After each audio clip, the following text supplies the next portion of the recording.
যোজনায় যে সমস্ত উপভোক্তারা বাড়ির টাকা প্রথম কিস্তির টাকা পেয়েছেন তাদেরকে নিয়ে আজকের এই সভা। আজকের সভার সভামঞ্চে উখড়া গ্রাম পঞ্চায়েতের প্রধান মিনাকল, উপপ্রধান শরৎ সাইকল সহ পঞ্চায়েতের আধিকারিক, আমাদের সমষ্টি উন্নয়ন আধিকারিকের অফিস থেকেও অফিসাররা এসছেন। এছাড়াও উখড়া গ্রাম পঞ্চায়েতের এক ঝাঁক নির্বাচিত পঞ্চায়েত সদস্যদের উপস্থিতিতে আপনাদের দু এক কথা বলার অধিকার আমাদের আছে।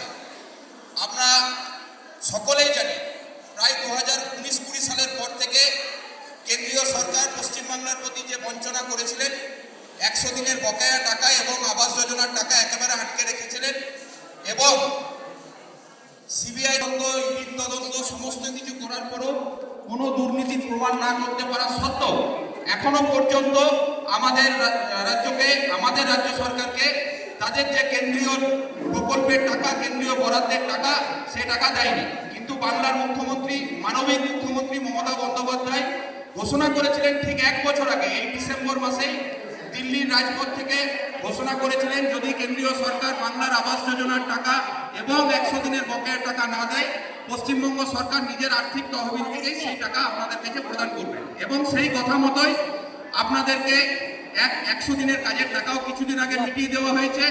এবার বাংলার আবাস যোজনায় উখড়ায় প্রায় 400 জনের কাছাকাছি, উখড়া গ্রাম পঞ্চায়েতের প্রায় 400 জনের কাছাকাছি আবাস যোজনার প্রথম কিস্তির টাকা ঢুকেছে। আমরা আপনাদের কাছে শুধুমাত্র একটি অনুরোধ রাখবো, আমরা যারা এখানে নির্বাচিত সদস্য এবং সদস্যরা রয়েছেন, প্রধান উপপ্রধান আছেন, সকলের মাঝে একটি কথা, কোনো রকম প্রলোভনে পা দেবেন না। কেউ যদি কোনোভাবে আপনাদেরকে আর্থিক প্রলোভন দেখিয়ে টাকা চায়, আমাদের রাজ্যের সরকার, রাজ্যের মুখ্যমন্ত্রী সরাসরি একটি টোল ফ্রি নাম্বার করেছেন, সেই নাম্বারে অভিযোগ